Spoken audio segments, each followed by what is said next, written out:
A light magnitude 3.3 earthquake occurred in the North Pacific Ocean 134 kilometers, 83 miles from El Salvador in the early morning of Monday, May 12, 2025 at 1:58 a.m. local time, GMT-6.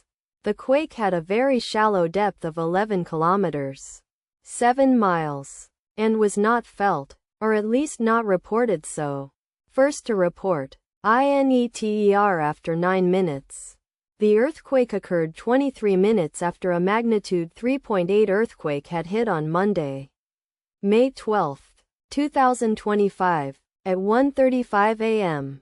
GMT-6 local time, in 66 kilometers, 41 miles, distance to the west. Data source from Volcano Discovery.